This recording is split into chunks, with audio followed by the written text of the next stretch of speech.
So we're going to start with the inflating the balloon demo. So go ahead and copy this equation into your notes. We have sodium bicarbonate reacts with acetic acid to form carbon dioxide, water, and sodium acetate. Copy this into your notebook, please.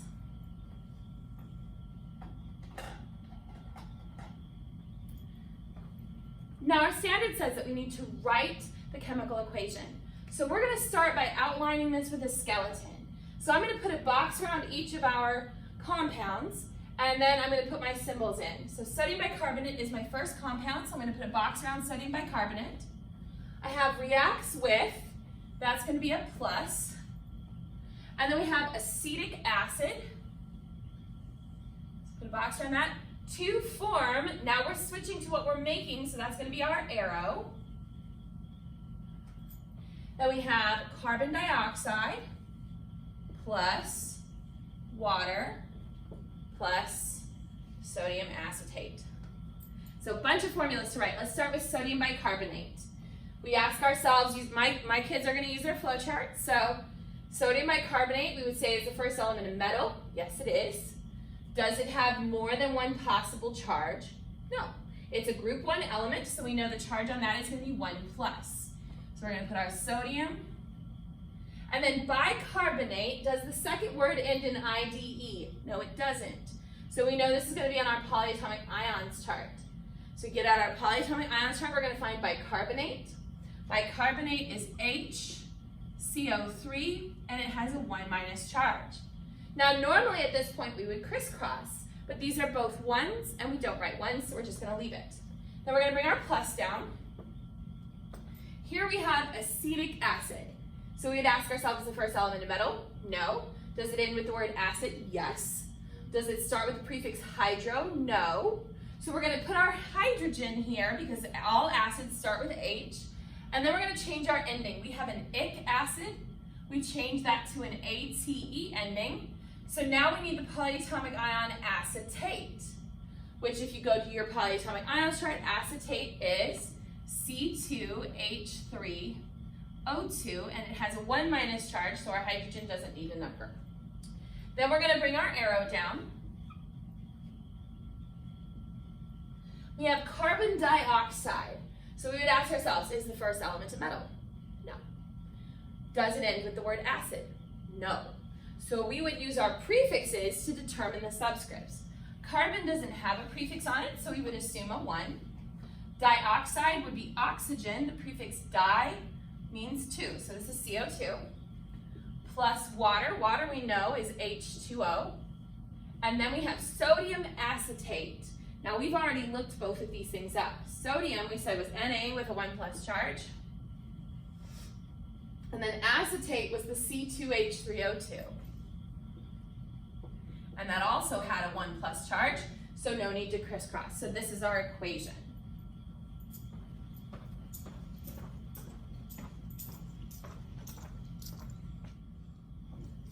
Okay, so for the demo, I'm going to put my goggles on.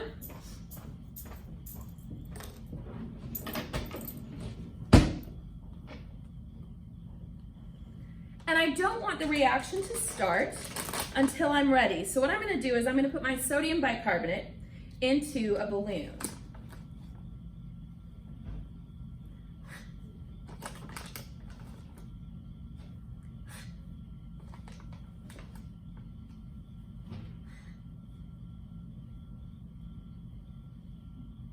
Okay.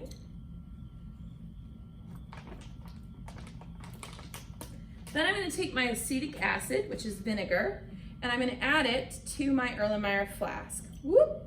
And I'm going to spill it everywhere. Good thing it's not a terribly scary acid.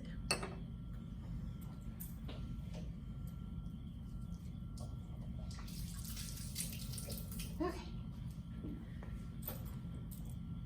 So then I'm going to slide the balloon carefully over the top of the Erlenmeyer flask, making sure that it goes on nice and tight.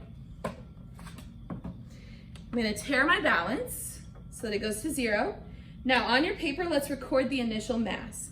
The initial mass of this before the reaction is 153.8. 153.8. All right, so record that in your notebook.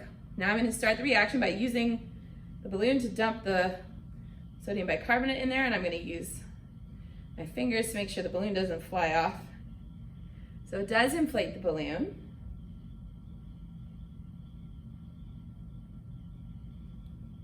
So now let's get our final mass.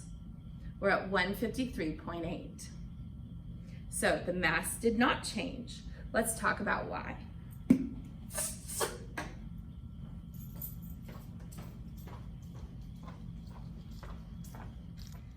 So the mass did not change because this is what we call a closed system.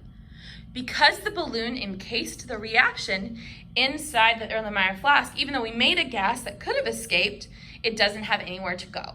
So the mass didn't change, everything stayed in our flask. So let's talk about what happens if our system is not closed. So let's do another demo. This is called the Genie in a bottle. Okay, go ahead and write down this equation, and we're gonna write down our skeleton and then build our equation from this. We have hydrogen peroxide decomposes into water and oxygen gas. Now, let's go ahead and pull out our compounds. We have hydrogen peroxide, and then it says decomposes into, so we're making something new here. So this is where our arrow would go. Then we have water, and we have oxygen gas. Okay, so let's start with the hydrogen peroxide. You'll notice that we're not doing this like it's an acid. We're doing it like the hydrogen is a metal. In this case, we're going to treat the hydrogen like a metal. So we have hydrogen, which has a 1+ charge, and then we have peroxide, which is on our polyatomic ions chart. So if you look on your polyatomic ions chart, peroxide is O2 with a 2- charge. So if I crisscross that, the 2 from peroxide goes to the hydrogen.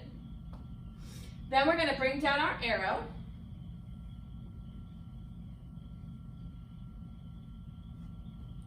And then we have water, which we all know water is H2O. And then we have oxygen gas. Now, oxygen gas is a Hofbrinkel. It's one of the 7 that makes a 7. It's on the diatomic molecules list. So my kids on their chart have a list of the diatomic molecules. So if you look on your pink chart, you've got a list of the diatomics. They are hydrogen, oxygen, nitrogen, fluorine, chlorine, bromine, and iodine, the 7 that make a 7. Okay, so oxygen, when it's by itself, when it's not in a compound, it's never O, it is always O2. So this is the equation for the reaction we're gonna do. Let's go give this a try.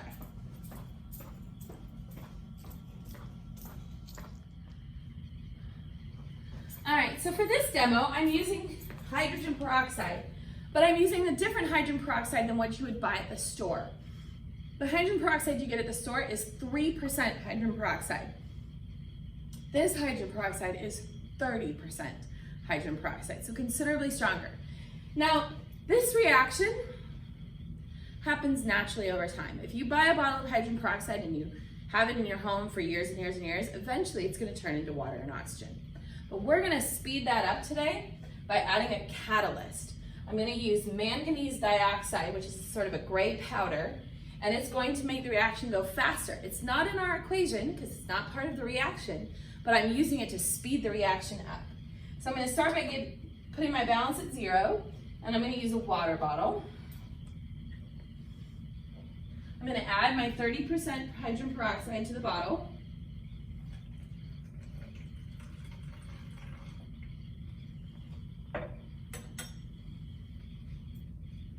And then I'm going to use our school's very thin paper towel to make a little catalyst bomb. So I'm going to make a little pouch with my catalyst in it.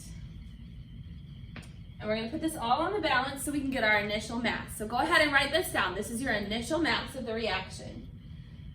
The initial mass is 50.30 grams. 50.30. Okay, so let's go ahead and put our catalyst in and see what happens.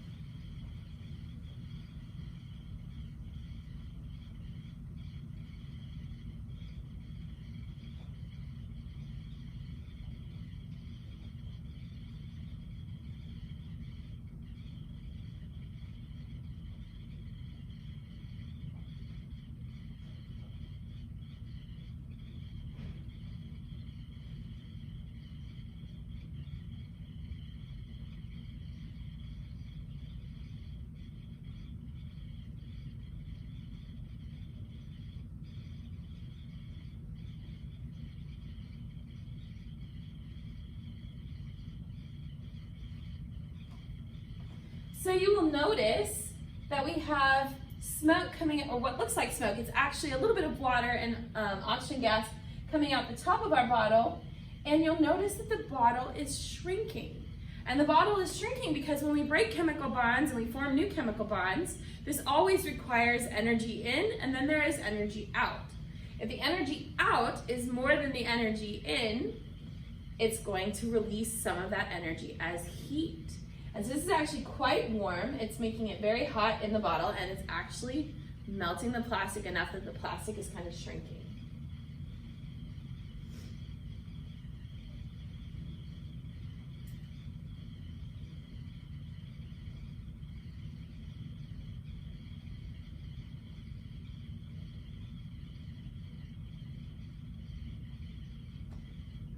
Okay. Now, what you can't see from where you are is the mass is going down every second that this reaction takes place. So for every second that this is going on, my mass keeps going down. But it looks like my reaction is just about done.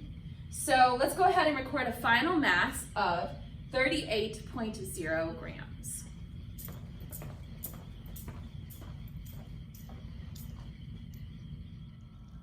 So the mass here changed because this is what we call an open system. The oxygen gas can escape through the opening at the top. So write that down. That's a vocabulary word you're going to want to know, is that we have an open system. So ultimately, we go back to our question. What happens to the mass during a chemical reaction? Well, we just proved that even when we make a gas, as long as the system is closed, the mass doesn't change. So no matter what, our mass stays the same. We have a law about this. It's called the law of conservation of mass. And it states that matter cannot be created or destroyed in normal chemical reactions. So essentially what that means is that whatever we start with is what we have to end with. The mass of the reactants before the reaction must be equal to the mass of the products after the reaction. But there is a deeper concept at play here that is really important to recognize. If the mass doesn't change, then the atoms are not changing. If I start with 4 carbon atoms, I have to end with 4 carbon atoms. They have moved around and formed new chemical bonds, but the carbon atoms would still be there. So the number of each atom that you start with must be equal to the number of atoms that you end with.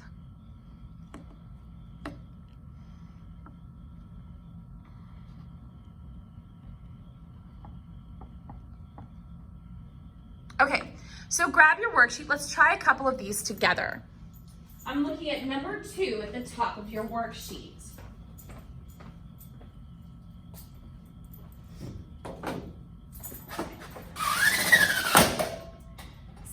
Problems like this, they've given us our equation. Methane reacts with oxygen to form carbon dioxide and water.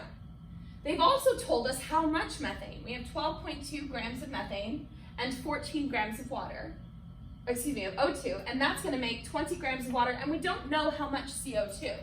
So we want to solve for how much CO2. So we're going to bring our plus symbols straight down.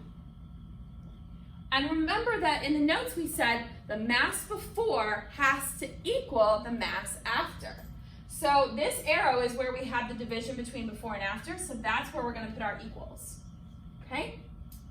So we can add 12.2 and 14 together. That's going to give us 26.2 grams. And then here we're adding 20. The opposite of adding 20 would be to subtract 20. We're going to do that to both sides. So that's going to cancel out, leaving us with our unknown. And then 26.2 minus 20 would just be 6.2 grams of what? CO2. Make sure you slap a unit on that. 6.2 what? Grams of what? CO2. So make sure you put units on these things. All right? Now the standard does not just say that we need to use the law of conservation of mass. It also says we need to be able to write the equation. So let's look at one of the examples down below. Let's look at number 1 down below, where they've given you the reaction and you've got to set up the equation yourself. So just like we did before with the demos, we're going to draw our skeleton equation first. So we have hydrogen and oxygen react chemically to form, this is what we're making, so that's going to be our arrow, water.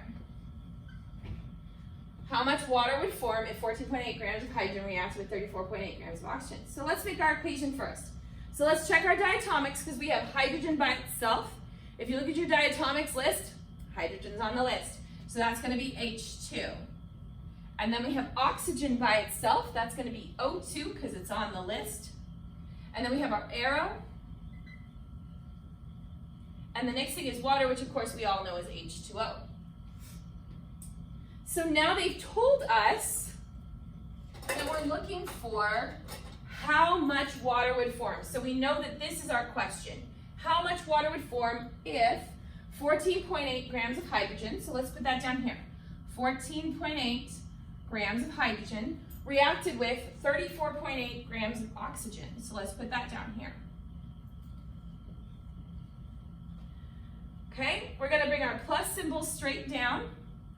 And then the arrow is where our equals would be. So this time it's just a matter of adding these two numbers together. So 14.8 plus 34.8 would give us 49.6 grams of H2O. So for today, you need to finish the entire front of that worksheet and have it ready for tomorrow.